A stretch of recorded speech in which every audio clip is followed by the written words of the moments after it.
watched a movie wherein the protagonist has, for example, minimal interpersonal interactions. Sure, there are lots of movies like this, but that circumscribed number of social exchanges and engagements and emplacements do not always feel appropriate for the time or setting in which whichever movie takes place. When I was about 20, I watched a movie called The Loved Ones for the first time and just had to come up with a way of describing the unnatural sense of constriction with regards to both the setting and number of different elements in the movie. I love it and I recommend that you watch it, but it is indeed where those observations of mine came to fruition. This video, I think, is going to be similar to the where sequels and remakes go wrong, in that I will be talking about movies in a bit of a meta way. I will go over the origins of small world syndrome as a notion. Honestly, the video became too long for me to do in any reasonable amount of time, so I will be splitting it into two parts. I think that we both need a break from our long videos, so in this video I will take a look at what it is, whence it came, and how it has developed over the years as it pertains to films and series, so strictly visual media in motion. Sorry to the novels, comics, plays, puppet shows, musicals, and radio dramas out there. Only motion pictures allowed in this one, I'm afraid. By the way, my name is Dr. Gale Aarkander, but worry not, for you are not late for your checkup. In fact, your appointment isn't for another 6 years, at the least, because I have not yet been accepted to or taken steps towards going to med school. Unfortunately, I had a life full of turbulence outside of studying, which reminds me, fun fact, at one point I wanted to be an anesthesiologist, until I actually worked in the medical field. You can imagine how that went. What a mess, and not even a hot mess, just a sad room temperature sample of a mess that should have been refrigerated but was not, so the laboratory is not going to accept it and the patient will have to provide another sample, and I'm not going to be the one to call them and inform them this time, so you do it.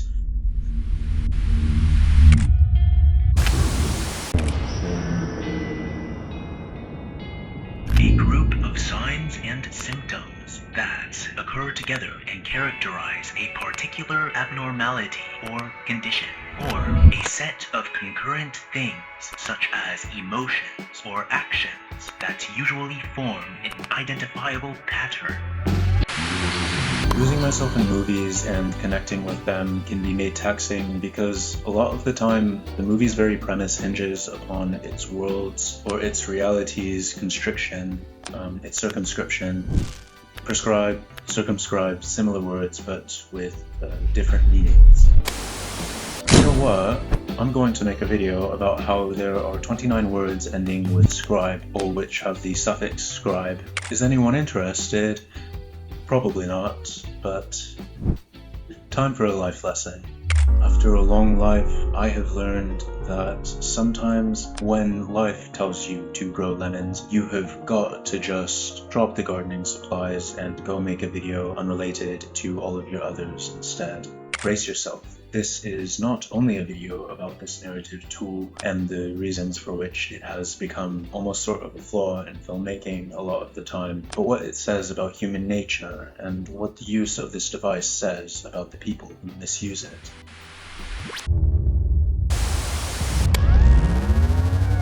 Conception of a small world.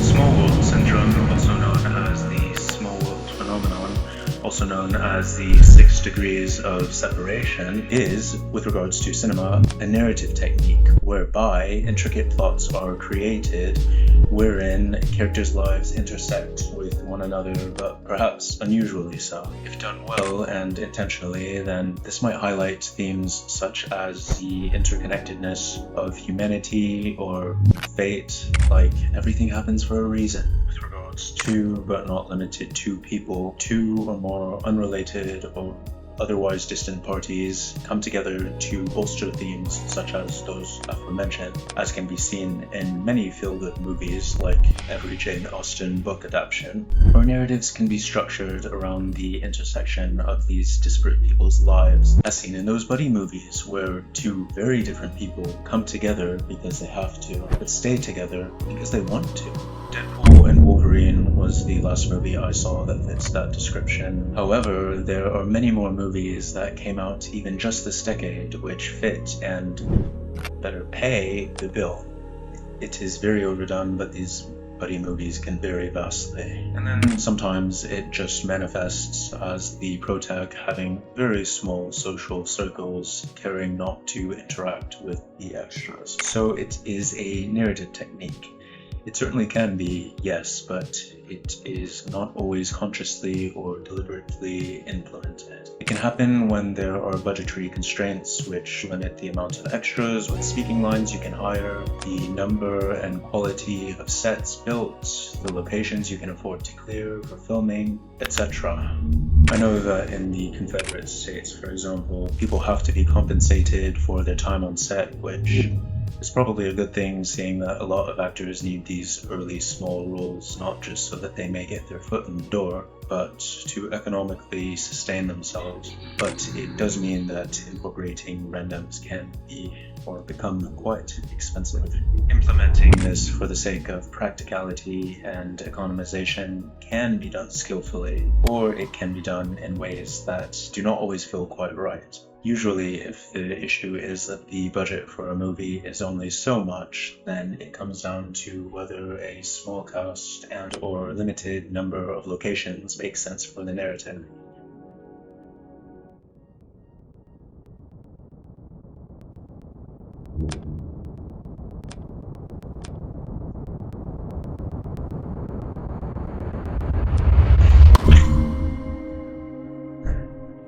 Okay, I try to abstain, but I have to mention Alien in this video. Blame Ridley Scott, Ronald Shusett, and Dan O'Bannon for making a film that serves as a wonderful example for doing things right. So I just reviewed Alien Romulus, which did suffer a bit from having only so many characters. While the budget may not have held them back, the things on which they spent it very well might have. Let's just say that. Contrast that with Alien 1979, which had a small cast but was able to justify it in every sense.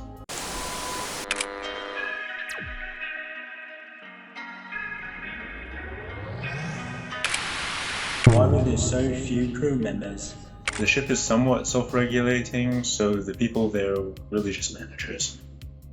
But then it also makes sense that the company would want to spend as little on labor as possible. Why so few locations? We're documenting people's lives as they have a chance encounter with an alien on an uninhabited planet.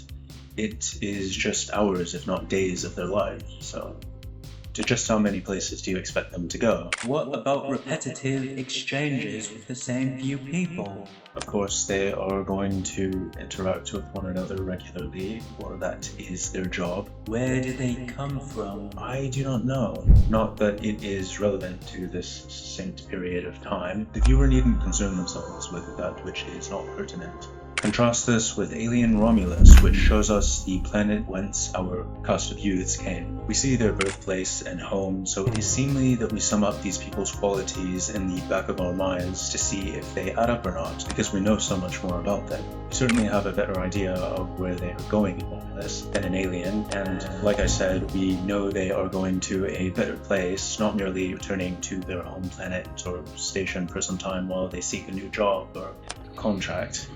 By forcing so many meaningful things to happen, like I said in my Alien Romulus video, in such a small period of time, they quite frankly shrunk their world, or at least limited its scope, ultimately fomenting narrative consequence overload, which means exactly what you think it does, so long as you think it means when movies overwhelm you with plot conveniences which subvert our sense of realism. When a character knows everyone and navigates their environment with a great sense of ease, that environment tends to feel smaller. The more interconnected the world is, the smaller it seems to be.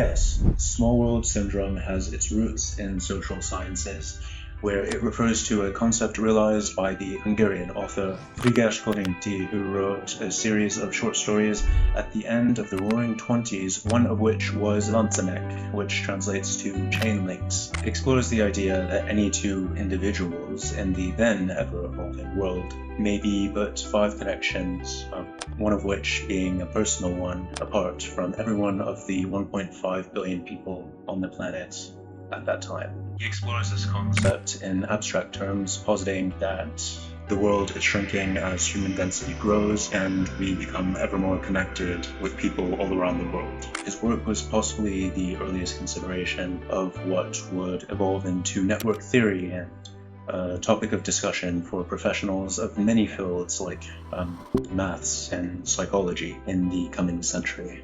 However, this networking really has its roots in city planning, just because for millennia we have had to consider how best to organize the metropolitan masses in, albeit superficially limited spaces. There are lots of contributors to this idea, but it was actually Stanley Milgram's experiments in, I think, the 70s, which made it mainstream, due largely to his questionable research practices.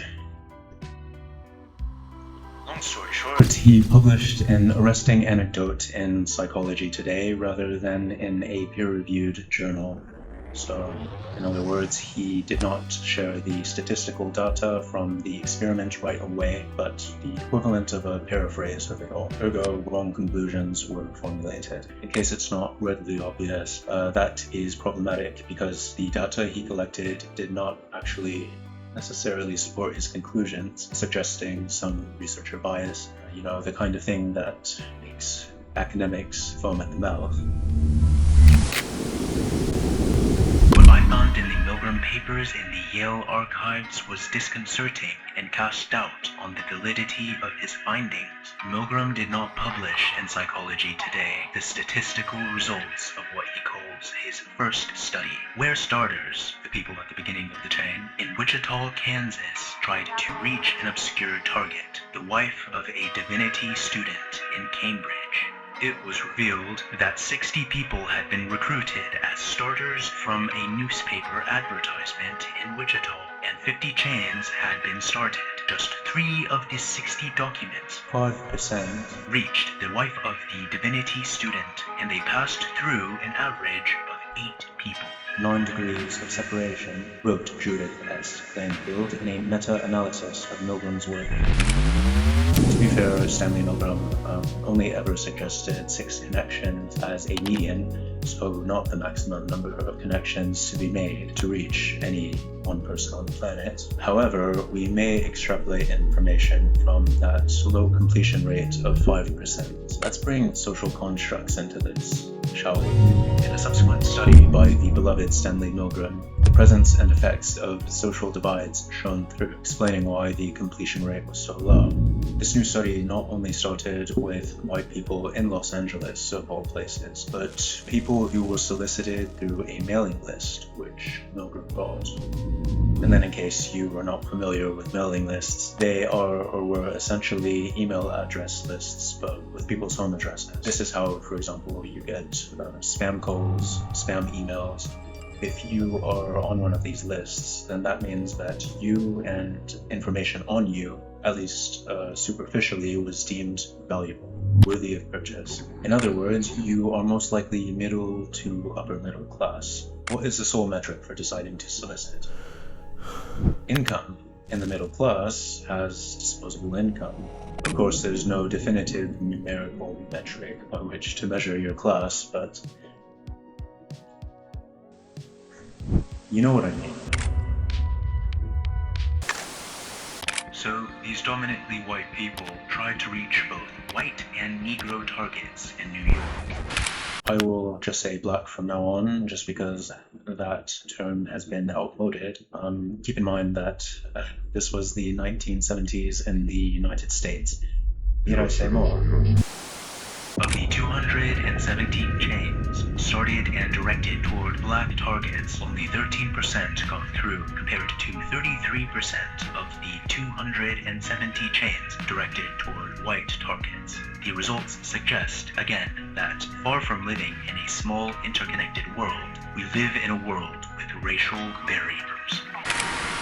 No, I like that they insinuate that race as a concept is not only a categorical, non-additive marker, but also a barrier, or I guess means of inhibiting the progress of certain subgroups of people in their pursuits, or which inhibits people.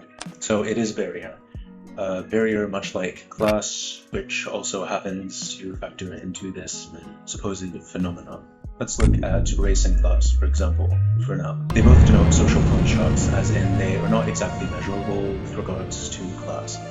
You could say that there are only two, capitalists and proletarians, or also known as the working class, yet that would not be a very useful distinction because there are within both of those groups many distinctions and exceptions.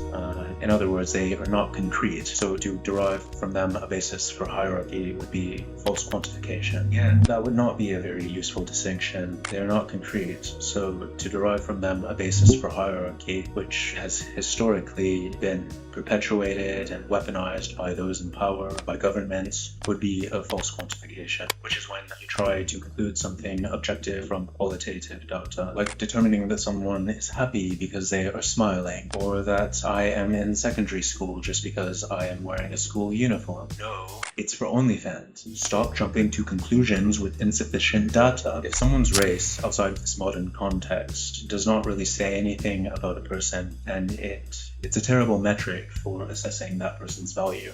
I'm speaking about race and class because it is important that you understand the point of science in this case. The scientific method is essentially about creating reliable ways to identify and measure phenomena in order to make accurate predictions about the future. Why make a distinction if it does not help you make future decisions? All of that just to bring your attention to this. It is important to remember that these social constructs, in addition to a lack of interest, were huge contributors to the failure of that experiment. Those are not the only ones, but they are, in my opinion, the most important to consider. Moving on. Our proclivity for small worlds. Why did Stanley Milgram and many others seem to want to believe in the world being small and that we are interconnected as a species? What does that say about them as people? I wonder. As I questioned people about whether they believed in a small world and why, I was astonished to find how strong this belief was, and how resistant it was to any empirical disconfirmation. Belief in a small world gives people a sense of security. It's a scary world out there. One federal judge told Kleinfeld, It's good to believe that we are all somehow holding hands.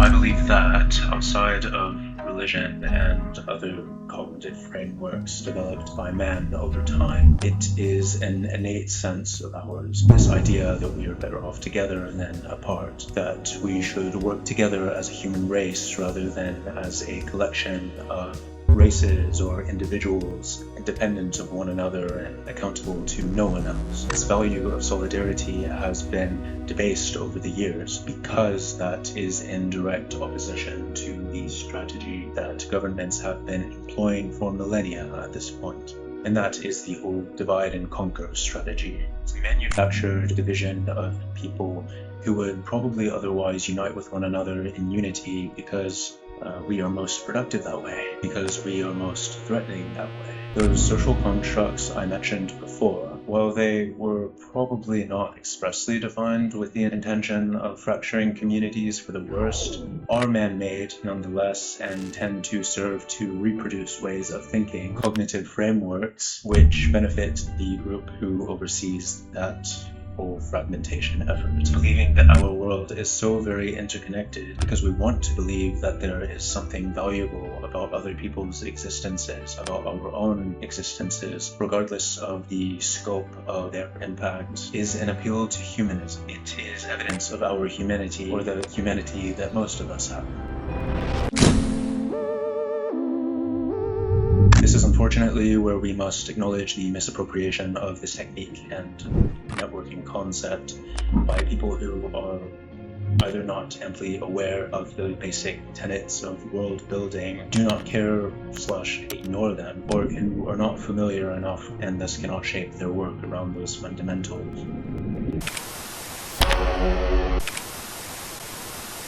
I hope that you have a good idea of what small world syndrome has meant in the past and why it appeals to so many people now. I meant to tell you about how this way of organizing things so we are interconnected and purposeful is practiced in filmmaking, not just because it is easier or aids in the exhibition of certain themes, but because we tend to like to think that is how the world really works. The way in which worlds within motion pictures are built is indicative of this very phenomenon.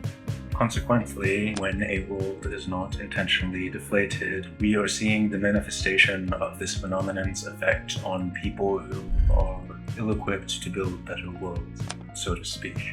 I think that with this understanding, my review of The Substance 2024 will make a lot more sense because this is my main problem with it. My main problem of two main problems, two really big problems, both of which concern believability, which it's another long video. But yeah, stay tuned if you would like to hear my thoughts on that.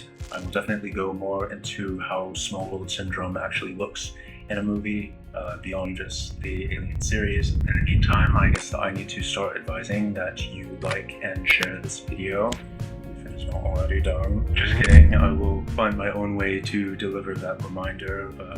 Yeah, I will also have to find a better way of informing you that the conversation may continue in the comment section. I would love to talk about this phenomenon further, but do keep in mind that I will be saying a lot more about this in my next video review on The Substance. So, yeah.